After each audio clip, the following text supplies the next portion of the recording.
ഈശോമിശിഹായ്ക്ക് സ്തുതിയായിരിക്കട്ടെ. ഞാൻ ബ്രദർ ഷൈജു ആദപ്പള്ളി.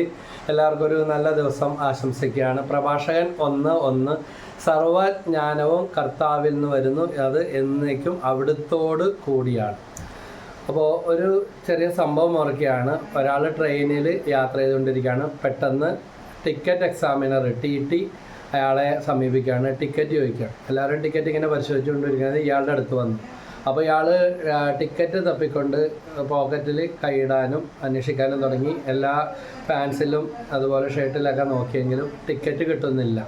അങ്ങനെ ഇയാൾ വിഷമിച്ച് ടിക്കറ്റിന് വേണ്ടി തപ്പിത്തടയുമ്പോൾ ഈ ടിക്കറ്റ് എക്സാമിനർ പറഞ്ഞു, സാരമില്ല, എനിക്ക് നിങ്ങളെ അറിയാം, സാരമില്ല, നഷ്ടപ്പെട്ടതായിരിക്കും എന്ന് പറഞ്ഞു.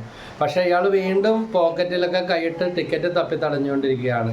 അപ്പോൾ ടിക്കറ്റ് എക്സാമിനർ ചോദിച്ചു, ടിക്കറ്റ് കാണിക്കേണ്ട കാര്യമില്ല, സാരമില്ല, എനിക്ക് നിങ്ങളെ അറിയാം എന്ന് പറഞ്ഞപ്പോൾ ഈ മനുഷ്യൻ പറഞ്ഞ മറുപടി ഇതാണ്, അതല്ല, എനിക്ക് ആ ടിക്കറ്റ് കിട്ടിയേ തീരൂ. എന്താണെന്ന് ചോദിച്ചപ്പോഴാണ് പറയുന്നത്, എനിക്ക് ഇറങ്ങേണ്ട സ്ഥലം ഏതാണെന്ന് ഞാൻ മറന്നുപോയി.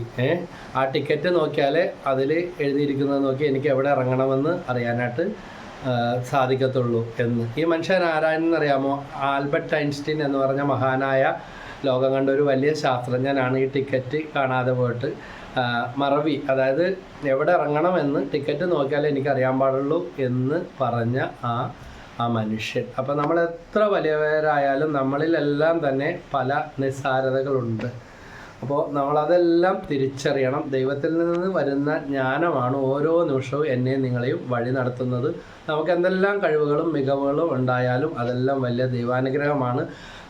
ഓർമ്മശക്തി പോലെ തന്നെ മറവിയും ഒരു അനുഗ്രഹം കൂടിയാണെന്ന് ഓർക്കുക. അല്ലെങ്കിൽ തലക്ക് പട്ടുപിടിക്കും. ഒരാൾ എന്നോട് പറഞ്ഞതാ, ഇതൊക്കെ ഒന്നും മറക്കാൻ വേണ്ടി പറ്റാൻ മതിയായിരുന്നു. മറക്കാനും പറ്റുന്നില്ല, ഓർക്കാനും പറ്റുന്നില്ല. അതുപോലെ ചില കാര്യങ്ങൾ ഓർമ്മിക്കാൻ സാധിക്കുന്നതും ഒരു അനുഗ്രഹം. അപ്പോൾ തക്ക സമയത്ത് ഉചിതമായ രീതിയിൽ ഓർമ്മശക്തി കിട്ടാനും മറക്കേണ്ട കാര്യങ്ങൾ മറക്കാനുള്ള അനുഗ്രഹത്തിന് വേണ്ടി നമുക്ക് ജീവിതത്തിൽ സാധിക്കട്ടെ. അതിനുള്ള അനുഗ്രഹം ദൈവം എല്ലാവർക്കും തരട്ടെ. നന്ദി, നമസ്കാരം.